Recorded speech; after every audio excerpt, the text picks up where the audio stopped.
The morning sun rose over New Eden like it had for the past 20 years. Children laughed as they walked to school. Parents waved goodbye from their doorsteps. The air smelled of fresh bread and blooming flowers. Nobody knew this would be the last normal day their world would ever see. Captain Marcus Webb stood on the colony's defense tower, watching the horizon. His coffee was still warm in his hands. The early shift was always quiet. Too quiet some days. But that was good. Quiet meant safe. Quiet meant the children could play without fear. "Captain," his radio crackled. "We have ships coming in from the outer system." Marcus set down his coffee. "How many ships?" 12, sir." "They're big ones?" "Zephyrian design." Marcus felt his stomach drop. The Zephyrians were not friends to humans. They thought humans were just primitive animals who had learned to use tools. They had never attacked a human colony before, but they had never been friendly either. "Are they responding to our calls?" Marcus asked. "No, sir. They're not talking to us at all." Marcus grabbed his weapon and ran down the tower stairs. He had to get to the command center. He had to warn everyone. Something was very wrong. The Zephyrian ships landed in the main square without permission. They were massive gray vessels that blocked out the sun. Steam rose from their landing systems. The ground shook under their weight. Tall, thin aliens stepped out of the ships. They had silver skin and 4 arms. Their eyes were completely black. They moved like they owned the place. Behind them came soldiers carrying energy weapons. "This is Commander Vex of the Zephyrian Empire," a voice boomed across the colony. "We are here for inspection. All humans will submit to questioning." Marcus had reached the command center. He was on the radio to Earth, but the signal was being blocked. The Zephyrians were jamming all communications. The colony was cut off. "Sir," said Lieutenant Torres, "they're setting up checkpoints everywhere. They're stopping people on the streets." Marcus watched the screens showing the colony. Zephyrian soldiers were pushing around human civilians. They were rough and mean. An old man fell down when a soldier shoved him. A woman cried as they searched through her bags. "Why are they doing this?" Torres asked. "I don't know," Marcus said, "but I don't like it." By noon, the situation was getting worse. The Zephyrians were taking people away for questioning. Some came back. Others did not. Families started hiding in their homes. Marcus gathered his small defense force. There were only 50 trained fighters on New Eden. The Zephyrians had brought at least 500 soldiers. "We can't fight them head on," Marcus told his people. "But we can slow them down. Make them work for everything they take." The first real trouble started at the marketplace. A Zephyrian soldier tried to take food from a vendor without paying. When the vendor protested, the soldier hit him with the back of his hand. The human man fell bleeding. Other humans saw this. They got angry. They started surrounding the soldier. More Zephyrians came running. Soon there was a crowd of angry humans facing nervous alien soldiers. "Go back to your homes," Commander Vex ordered through his speakers. "Return to your homes or face consequences." But the humans did not move. They stood their ground. A woman helped the bleeding vendor to his feet. A young man stepped in front of the soldiers. "You cannot treat us like this," the young man said. "This is our home." Commander Vex himself came to the marketplace. He was taller than the other Zephyrians. His silver skin had dark marks on it like scars. His black eyes looked at the humans like they were insects. "Your home?" He laughed. "This world belongs to the Zephyrian Empire now. You are here because we allow it." "That's not true," the young man said. "We have rights." The Galactic Council said Commander Vex shot him. The energy blast hit the young man in the chest. He fell dead instantly. The crowd screamed. "Rights?" Vex said. You have no rights. You are primitives, animals. You exist because we have not bothered to remove you yet. That's when Marcus attacked. He and his fighters came from 3 directions at once. They used hit and run tactics. Strike fast, then disappear. It was the only way to fight a stronger enemy. The battle lasted 6 hours. Humans used every trick they knew. They knew their colony better than the aliens did. They used underground tunnels and hidden passages. They made every street a trap, but there were too many Zephyrians. They had better weapons. They had armor and shields. Slowly, they pushed the human fighters back. Commander Vex was getting frustrated. His simple inspection had become a war. His soldiers were getting hurt. Some were even dying. These primitive humans were fighting harder than expected. Enough of this, he told his officers. Make an example. Show them the price of resistance. What do you mean, sir? Asked one officer. The school, Vex said, pointing at the building where human children learned. Destroy it. All of it. But sir, there are younglings inside. Human younglings. Exactly. Vex smiled, showing sharp silver teeth. Let the adults know what happens when they defy us. The school was a beautiful building made of local stone. It had big windows and a playground outside. 200 children were inside, learning about math and reading and science. They were between 5 and 15 years old. The teachers had tried to keep the children calm during the fighting. They told them it was just a training exercise. They played quiet games and sang soft songs. The children trusted their teachers to keep them safe. When the Zephyrian soldiers surrounded the school, the teachers finally understood. They tried to call for help. They tried to evacuate the children, but there was nowhere to run. The soldiers had them trapped. The energy cannons fired for 10 minutes. The beautiful school became dust and fire.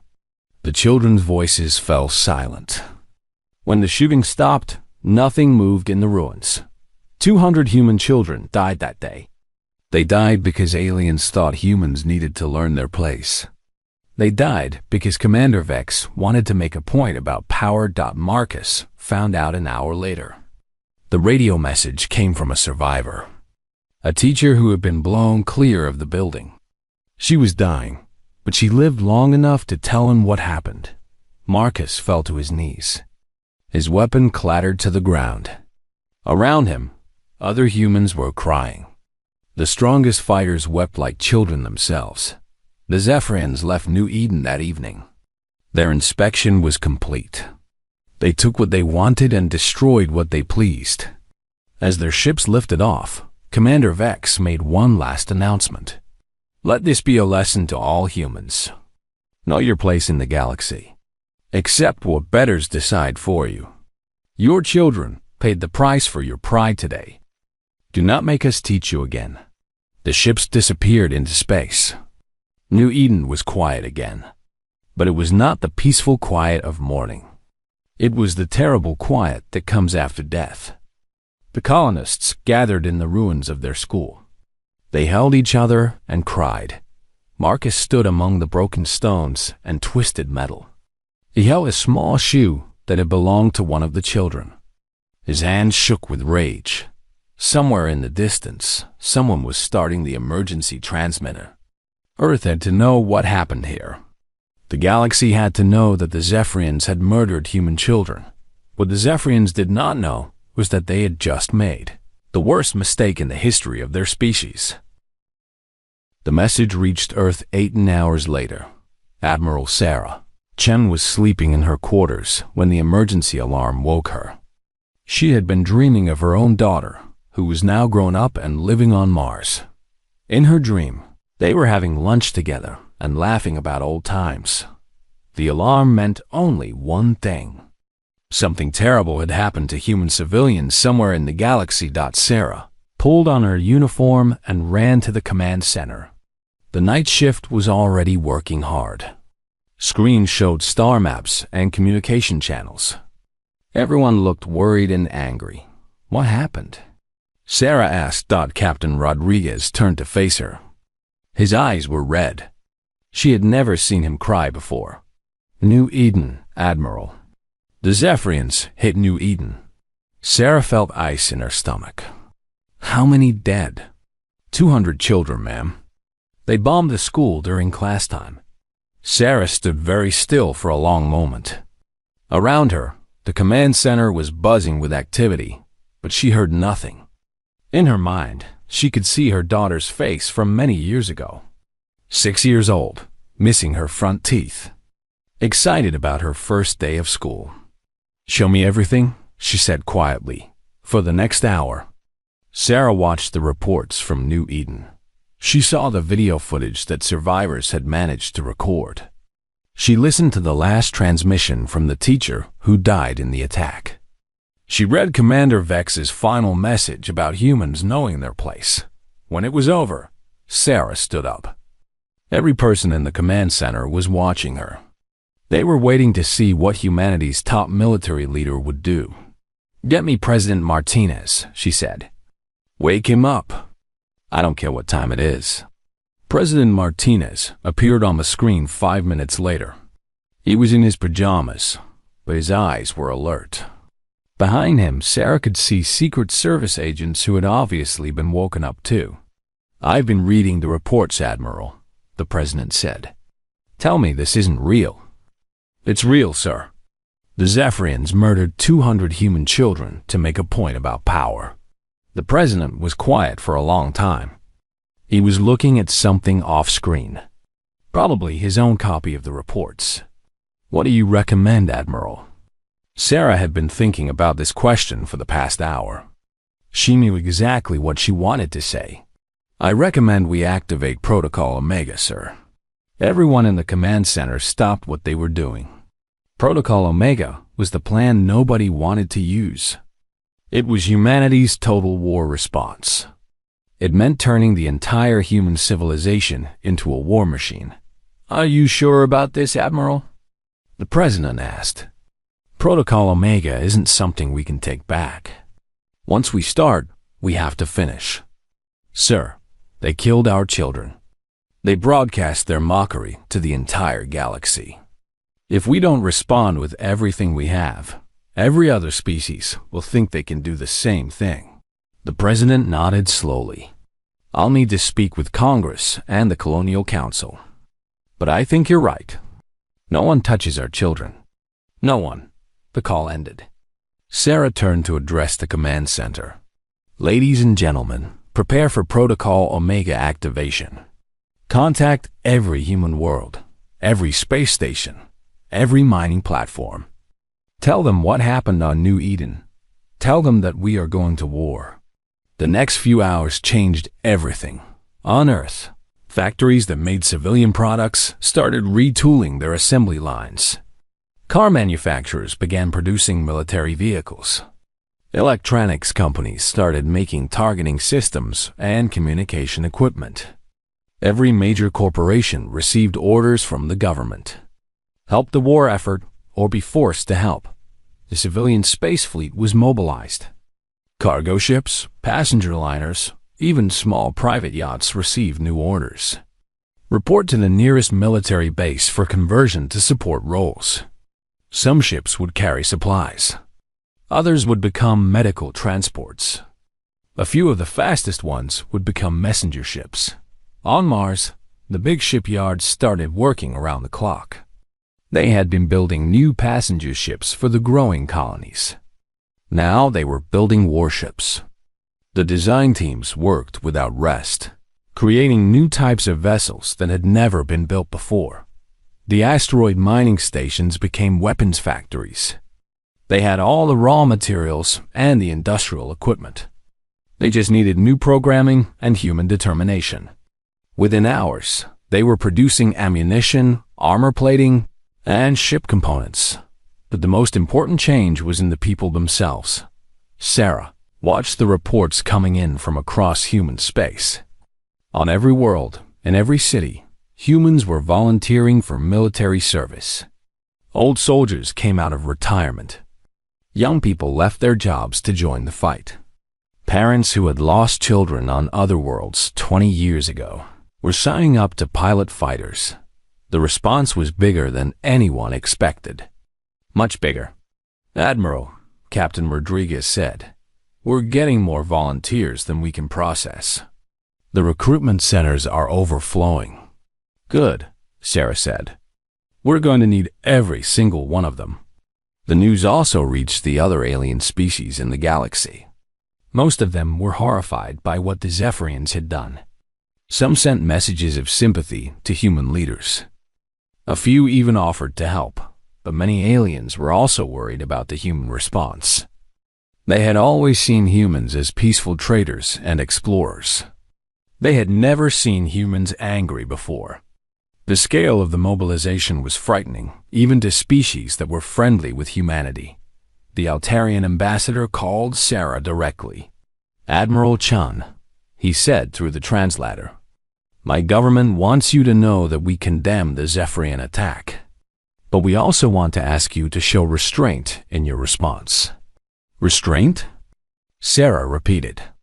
"They murdered our children." "Yes, and that was terrible.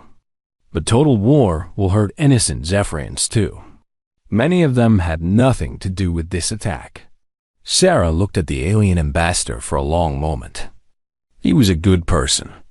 She had worked with him for years on trade agreements and joint exploration projects. But he did not understand humans at all. "Ambassador, let me explain something about my species. We are normally very peaceful people.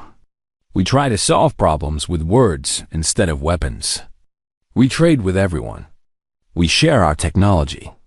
We help aliens in need." The ambassador nodded. "Yes, this is why everyone likes working with humans. But there is one thing that will make humans stop being peaceful. One thing that will turn us into something you don't want to see. Touch our children, and we become monsters. Not evil monsters, but monsters nonetheless." "But surely you can be reasonable." "No," Sarah cut him off. "Reason ended when they bombed that school. Now there is only justice. And justice for dead human children means the end of the Zephyrian Empire." The ambassador's face went pale. His species changed color when they were frightened. "Admiral, please reconsider. The galactic community can negotiate." Sarah ended the call. All across human space, the war machine was coming to life. It was bigger and more powerful than Anione had imagined. For centuries, humans had been building industrial capacity for peaceful purposes. Now all of that capacity was being turned toward one goal: the destruction of everyone who would harm human children. By the end of the first day, Sarah had reports from every human world. The response was unanimous.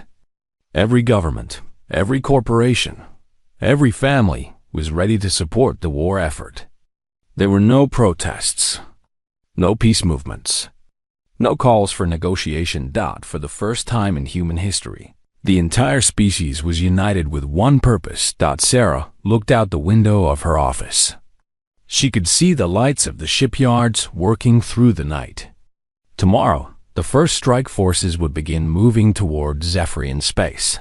"Ma'am?" Captain Rodriguez appeared in her doorway. The Zephyrian Empire sent a message. "They want to know if we're planning to retaliate for the New Eden incident." Sarah smiled, but it was not a happy smile. "Tell them they'll find out soon enough." 6 months had passed since New Eden. The Zephyrian Empire was beginning to understand that they had made a terrible mistake. Captain Elena Vasquez stood on the bridge of the human warship Thunder's Edge. Through the view screen, she could see the Zephyrian supply depot on the asteroid below. It was heavily defended with energy shields and gun platforms. The Zephyrians thought they were safe there. They were wrong. "Are the stealth fields holding?" Elena asked her tactical officer. "Yes, Captain. We're invisible to their sensors. They have no idea we're here." Elena smiled. Human stealth technology had improved dramatically in the past 6 months. The military had taken civilian cloaking devices used for scientific research and made them much better. Now human ships could get very close to Zephyrian targets without being detected. "Begin the attack," Elena ordered. The human ships moved like ghosts. Silent and unseen, they surrounded the depot. When they opened fire, the Zephyrians never knew what hit them. The shields failed instantly. The gun platforms exploded. Within minutes, the entire facility was destroyed, but the humans didn't stop there. As Zephyrian rescue ships arrived, human hackers took control of their communication systems. Every ship received the same message. "This is Admiral Sarah Chun of the Human Defense Force. Your empire murdered innocent children on New Eden. Today, we destroyed your supply depot at Kepler 442. Tomorrow we will destroy another target. This will continue until justice is served." Then the human ships disappeared, leaving only wreckage and confusion. This scene played out dozens of times across Zephyrian space. Human strike forces appeared without warning, destroyed their targets, and vanished before reinforcements could arrive. The Zephyrians were fighting an enemy they couldn't see or catch. Admiral Crox of the Zephyrian military looked at the damage reports on his desk. In 6 months, the humans had destroyed 30 supply depots, 15 communication stations, and 8 military bases. They had done all of this without losing a single ship. "How are they doing this?" he asked his intelligence chief. "We don't know, sir. Our sensors can't detect their ships. Our communication networks are being hacked constantly. They seem to know where our facilities are before we tell them." Admiral Crox was frustrated and scared. The Zephyrian Empire had ruled this part of the galaxy for 1,000 years. They had the best technology and the strongest military. How could primitive humans be defeating them so easily? What Admiral Crox didn't understand was that humans had been preparing for this war for decades. Not openly, but quietly. Human scientists had studied every alien species in the galaxy. They knew Zephyrian technology better than many Zephyrians did. The Zephyrians used quantum communication, networks that they thought were unbreakable. But human mathematicians had found weaknesses in the quantum encryption.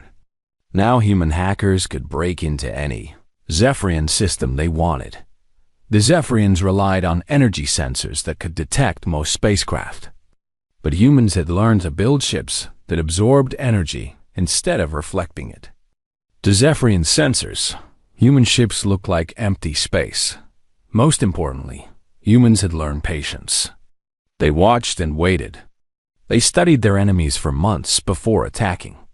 When they finally struck, they knew exactly where to hit for maximum damage.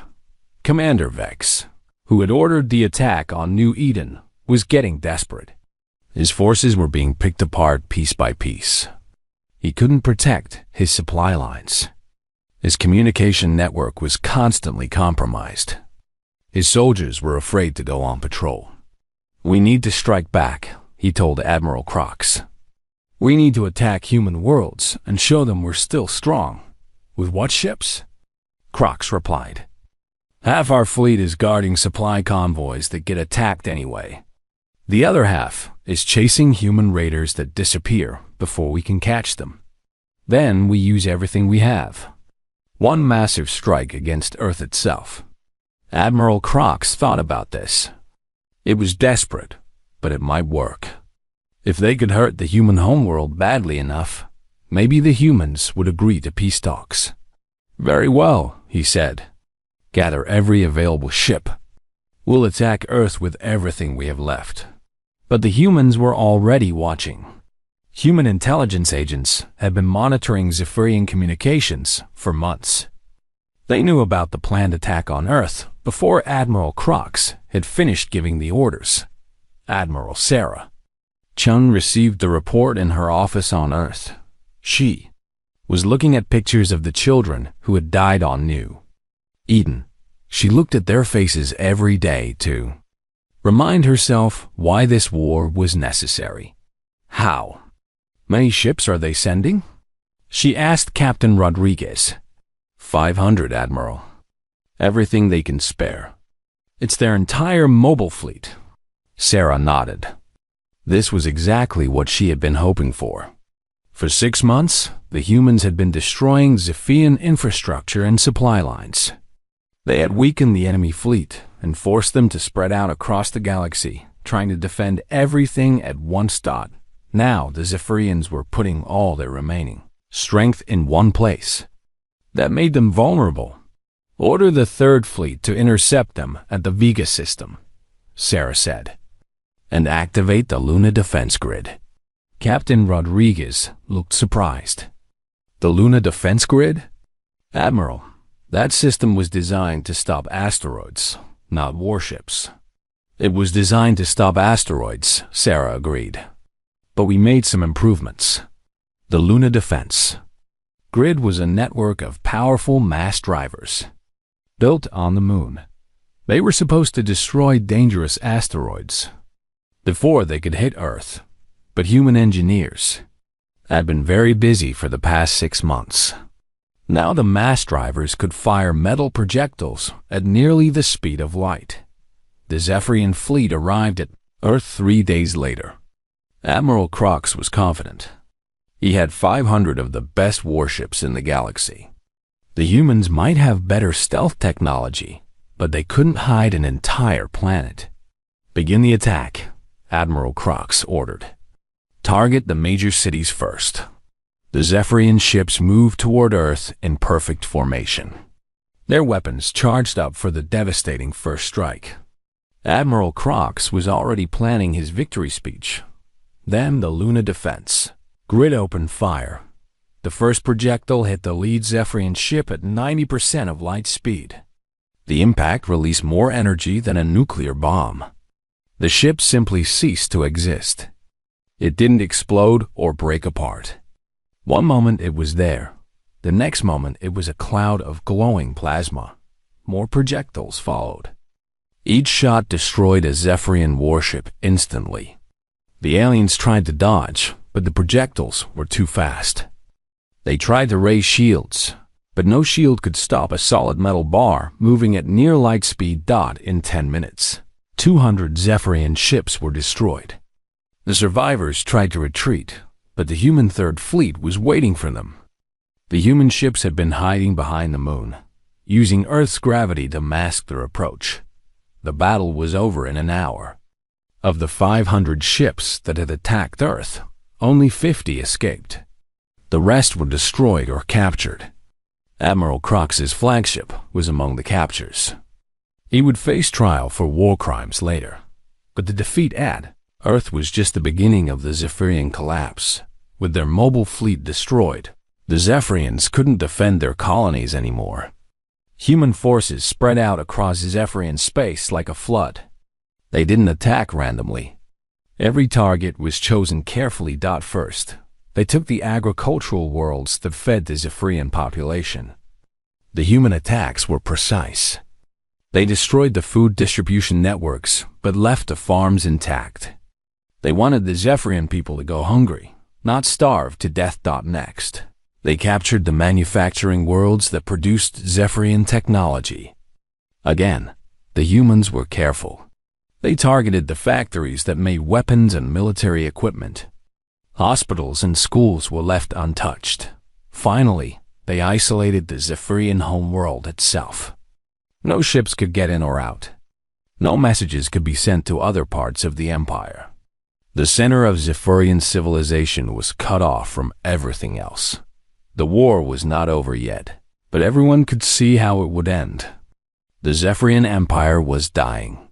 What had taken 1,000 years to build was being destroyed in a matter of months. Other alien species watched in amazement and terror. They had never seen anything like the human war machine. It was precise, efficient, and absolutely merciless. But it was also strangely honorable. The humans followed rules of war that they had made for themselves. They didn't target civilians. They provided medical care to prisoners. They even sent food to Zephyrian worlds that were running out of supplies. The humans were not monsters. They were something far more dangerous. They were good people who had been pushed too far. Captain Elena Vasquez stood on her bridge, looking at the latest reports. Her ship was now part of the fleet blockading the Zephyrian homeworld. In a few days, they would begin the final assault. Any word from the Zephyrian government?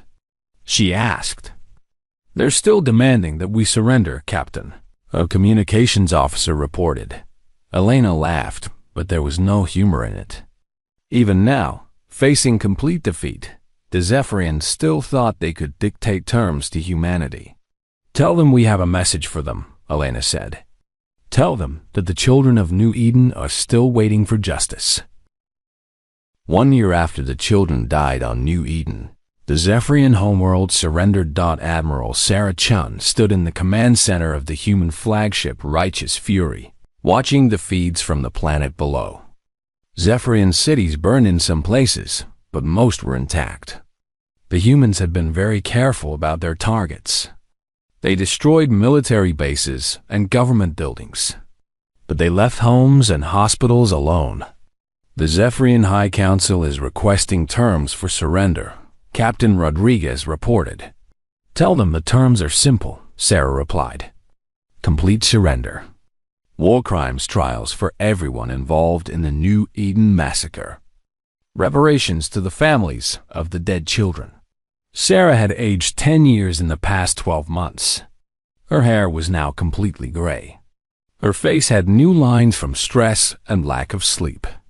But her eyes were still fierce with determination. The war had been won, but justice was not yet complete. Admiral, came a voice from across the command center. Intelligence reports that Commander Vex has been found. Sarah felt her heart skip a beat. Commander Vex was the alien who had ordered the attack on the school. He was the one who had laughed about dead human children. For months, human forces had been hunting him across the galaxy. Where is he? Sarah asked. He's in a bunker complex under the capital city. He has about 50 guards with him. Our ground forces are surrounding the area now. Sarah looked out at the planet below. Somewhere down there was the alien who had started this whole war. The alien who had murdered innocent children to make a point about power. I'm going down there myself, she said. Admiral, that's not safe. Let the ground forces handle this. No, Sarah said firmly. This ends with me. I want to look him in the eyes when he surrenders. 3 hours later, Sarah was standing in the tunnels beneath the Zephyrian capital. Around her, human soldiers moved with quiet efficiency. They knew every corner of the bunker complex. Human intelligence had been mapping these tunnels for months. The final assault was swift and precise. Vex's guards surrendered quickly when they realized they were outnumbered and outgunned. Most of them were young soldiers who had never wanted to fight humans in the first place. Commander Vex himself was found in the deepest part of the bunker. He was sitting at a desk, still wearing his military uniform. His silver skin looked pale and sick. His forearms shook slightly as human soldiers surrounded him. Commander Vex, Sarah said as she entered the room. I am Admiral Sarah Chun of the Human Defense Force. Vex looked up at her with his black eyes. Even now, even in defeat, he tried to maintain his arrogance. I know who you are, human, he said in accented English. You are the one who destroyed our empire over a few dead younglings. Sarah felt anger rise in her chest, but she kept her voice calm. Those younglings had names. They had families who loved them. They had dreams for the future that you took away. Vex laughed bitterly. Dreams? They were animals, just like you. We did the galaxy a favor by removing them. For a moment, Sarah almost let her soldiers shoot him right there. It would have been easy. It would have been satisfying. But that was not who humans were, even in war. You're under arrest for war crimes, she said instead. You will stand trial for the murder of 200 innocent children. Trial. Vex sneered. Will it be a human trial? Will you pretend to be fair while you plan my execution? Sarah looked at him for a long moment. This alien still didn't understand humans at all. "It will be a galactic trial," she said. "Representatives from every species will serve as judges. You will have the best legal defense we can provide. You will be treated according to the laws of civilized nations." Vex stared at her in confusion. "You would give me a fair trial? After what I did?" "Yes," Sarah said, "because that's what separates us from you. We believe in justice, not revenge, even for monsters like you." The trial of Commander Vex became the most watched event in galactic history. It was held on a neutral space station with judges from 12 different alien species. The humans provided evidence and witnesses, but they let the galactic community decide the punishment. The evidence was overwhelming. Video recordings from New Eden showed exactly what had happened. Surviving teachers testified about the attack on the school. Even some Zephyrian soldiers came forward to testify against their former commander. But the most powerful moment came when Sarah herself took the witness stand. "Tell the court about the children who died," the prosecutor asked. Her daughter Sarah had memorized every name, every face, every detail about the 200 victims. She spoke for 3 hours, describing each child's personality and dreams. She talked about Maria Santos, who wanted to be a doctor. She talked about Kevin Chun, who loved to paint pictures of spaceships.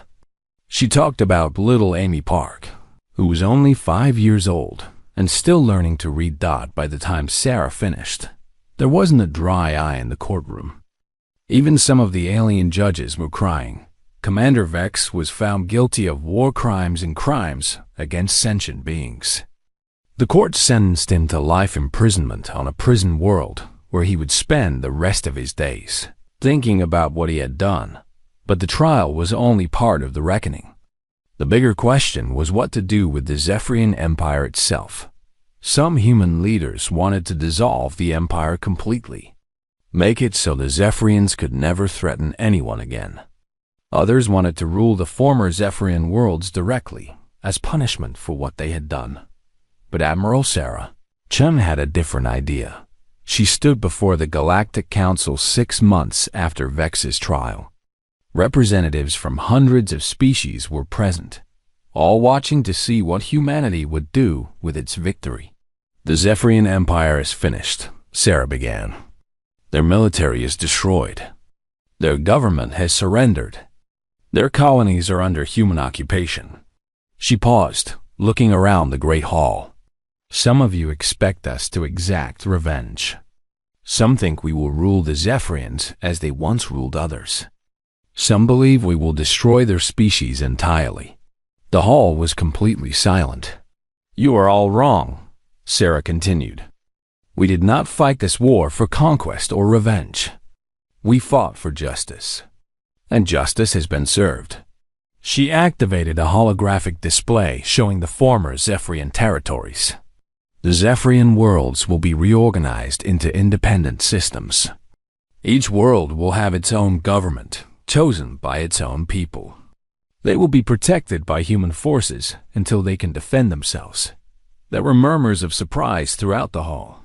"The Zephyrian people will be free to rebuild their civilization. But they will never again be allowed to threaten innocent children. Any world that commits crimes against children of any species will face the full might of humanity." An alien representative stood up.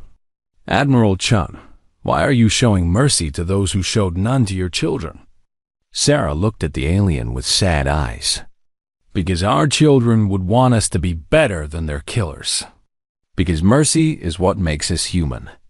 And because the Zephyrians need to learn that strength comes from protecting the innocent, not harming them." The reorganization of the former Zephyrian Empire took 3 years. Human administrators worked with local populations to establish fair governments. Human engineers helped rebuild damaged infrastructure. Human doctors provided medical care to alien civilians who had been neglected by their own military government. Some Zephyrians were angry about their defeat and occupation. But many others were grateful. Under human administration, they had more freedom and better living conditions than they had enjoyed under their own empire. The former, Commander Vex, watched these developments from his prison cell. He had a small television that showed news from across the galaxy. Every day, he saw reports of Zephyrian worlds prospering under human protection. One day, his human guard brought him a message. It was from a group of Zephyrian children on the world where he used to be stationed. They had written to thank him for starting the war that ended their oppression under the old empire. Vex stared at the message for a long time. The children who had written it were not being sarcastic. They genuinely believed that the destruction of their empire had made their lives better. For the first time since his capture, Commander Vex began to understand what he had really done on New Eden. He had not just murdered human children. He had destroyed his own people's future. That night, he wrote a letter to Admiral Sarah Chun. It was short and simple. I am sorry. I understand now. The children on New Eden deserve to live, just like the children on my world deserve to live. I will spend the rest of my life trying to make amends for what I did, though I know it will never be enough. Sarah read the letter in her office on Earth. She was looking at the same pictures of the dead, children that she looked at every day. She had kept them there to remind herself never to let something like New Eden happen again. She wrote back to Vex. Her letter was even shorter than his. I forgive you, but I will never forget them. The human victory was complete. The Zephyrian Empire was gone. Justice had been served. And the galaxy had learned an important lesson about the price of harming human children. But more importantly, the galaxy had also learned what humans were really like. They were not conquerors or tyrants. They were protectors who would fight to the death for the innocent, but who would show mercy to those who truly repented. It was a lesson that would be remembered for 1,000 years. 5 years had passed since the war ended. The galaxy was a very different place now. Admiral Sarah Chun stood in the rebuilt school on New Eden, looking out at the memorial garden. 200 small trees grew there, one for each child who had died. Each tree had a plaque with a child's name and picture. The trees were different species from different worlds, representing the diversity of life that humans protected. Today was the 5th anniversary of the attack. Representatives from dozens of alien species had come to New Eden for the memorial service. They came to remember the children, but also to reaffirm their commitment to the new galactic order that had emerged from that terrible day. Sarah walked slowly through the garden, reading the names on the plaques. She knew them all by heart, but she still read them every year. Maria Santos, who had wanted to be a doctor. Kevin Chun, who had loved to paint spaceships. Little Amy Park, who had just learned to write her own name. Admiral? A voice called from behind her. Sarah turned to see Captain Torres, who was now a general. He had gray in his hair too, but his eyes were still sharp and kind. The ceremony is about to begin, he said gently. Sarah nodded and followed him to the main courtyard of the school. Hundreds of people were gathered there. Humans, Zephyrians, Altarians, and many other species stood together. In the front row sat the families of the children who had died. Some of them were crying quietly. Others stood with fierce pride. The new galactic charter was displayed on a large screen behind the speaker's podium. It was a simple document, but it had changed everything. The most important part was Article 1. The children of all sentient species shall be protected from harm.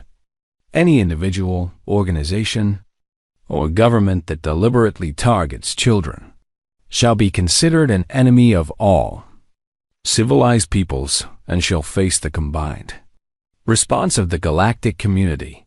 Sarah stepped up to the podium to begin the ceremony. The crowd fell silent. 5 years ago, on this very spot, 200 innocent children died. She began. They died because one alien commander believed that power came from causing fear. He was wrong. She looked out at the crowd, seeing faces from species that had once been enemies. True power comes from protecting those who cannot protect themselves. It comes from standing up for what is right, even when it is difficult. It comes from choosing justice over revenge and mercy over hatred. Behind her, the school was beautiful again.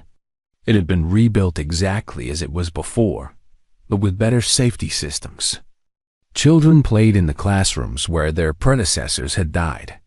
Their laughter echoed across the memorial garden. The children who died here did not die in vain, Sarah continued. Their deaths taught the galaxy a lesson that will never be forgotten. Touch our children, touch any species' children, and face the consequences. But also know that we will always choose to build rather than destroy, to heal rather than harm. In the audience, former Commander Vex listened from his wheelchair. He was very old now, and his silver skin had grown pale with age. He had been released from prison 2 years ago for good behavior and genuine remorse. Now he spent his days working with Zephyrian children who had been orphaned by the war, teaching them about the importance of protecting the innocent. He raised one of his 4 hands when Sarah asked for testimony from those who had learned from the tragedy. I was the one who ordered the attack on this school, he said in a voice that shook with emotion. I thought it would make humans afraid. Instead, it taught me what real strength looks like. He looked around at the mixed crowd of humans and aliens. Real strength is what I see here today. Former enemies working together. Children of all species playing together. A galaxy that has learned to protect its most vulnerable members. I spent my whole life believing that fear made people obey. But love makes them loyal. Respect makes them allies. Protecting their children makes them family. The old Zephyrian sat back down to respectful applause. Many in the crowd remembered when he was the most hated being in the galaxy. Now he was seen as an example of how even the worst people could change and grow. Sarah looked out at the crowd and thought about how much had changed. The former Zephyrian worlds were now peaceful and prosperous. Each planet governed itself, but all were protected by human defense forces. Crime rates had dropped dramatically. Education and healthcare had improved. Most importantly, children of all species were safer than they had ever been. The change wasn't limited to former Zephyrian space. Across the galaxy, other governments had reformed their laws to better protect children.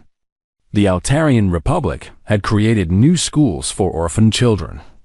The Centaurian Empire had banned child labor in their mining colonies. Even the distant Orion Federation had established child welfare agencies on their frontier worlds. The memorial garden behind me will stand forever, Sarah said. But it is not the only memorial to these children. Every safe school in the galaxy is a memorial. Every child protection law is a memorial. Every time an adult chooses to help a child instead of hurt them, that is a memorial. She paused, thinking of her own daughter, now a teacher on Mars. We cannot bring back the children we lost, but we can make sure their deaths meant something. We can build a galaxy where all children are protected, valued, and loved. The ceremony continued with speeches from other leaders. The Altarian ambassador spoke about the new child protection treaties. A Zephyrian educator talked about the schools that had been built on the former Empire worlds. A human parent whose son had died on New Eden spoke about forgiveness and healing. But the most powerful moment came when the current students of New Eden School performed the song they had written for the memorial.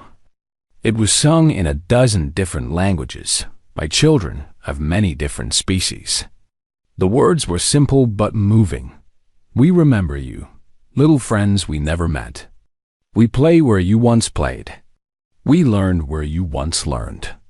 We promise to be kind, the way you would have been. We promise to protect each other, the way adults protect us. As the song ended, Sarah looked around at the faces in the crowd. She saw former enemies standing side by side. She saw children of different species holding hands. She saw a galaxy that had learned to be better than it was. After the formal ceremony, people stayed to visit the memorial garden. Sarah walked among them, listening to conversations in dozens of different languages. A Zephyrian grandmother was teaching human children about the plants from her homeworld. A group of young aliens were planning a joint science project for their schools. Veterans from both sides of the war were sharing stories and healing old wounds as the day wore on. Most of the visitors left to return to their homes and their lives. But Sarah remained in the garden, sitting on a bench beside the tree that had been planted for Amy Park. The 5-year-old, who had just learned to write her name, General Torres, found her there as the sun was setting. "Still thinking about them?" he asked as he sat down beside her.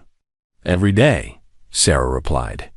"I think about who they would have become, what they would have contributed to the galaxy, the children they might have had themselves.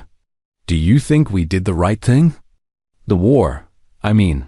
Sarah considered the question carefully. It was one she asked herself often. "The war itself was terrible," she said finally. "Wars always are. But what came after?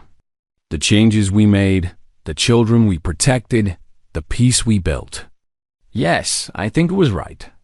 Those children didn't die for nothing. They sat in comfortable silence for a while, watching the stars come out in the darkening sky. Ships from many different worlds moved across the heavens, carrying people and goods in peaceful trade. Admiral, Torres said eventually, "There's something I need to tell you. The Galactic Council has made a decision about the memorial here on New Eden." Sarah looked at him curiously. "They want to make this place a protected site. Not just the garden, but the whole planet. New Eden will become the galaxy center for child protection. Schools from every world will send students here to learn about protecting the innocent. It will be a living memorial that teaches future generations." Sarah smiled for the first time that day. It was a real smile, full of hope and satisfaction. "The children would like that," she said. "They always love learning."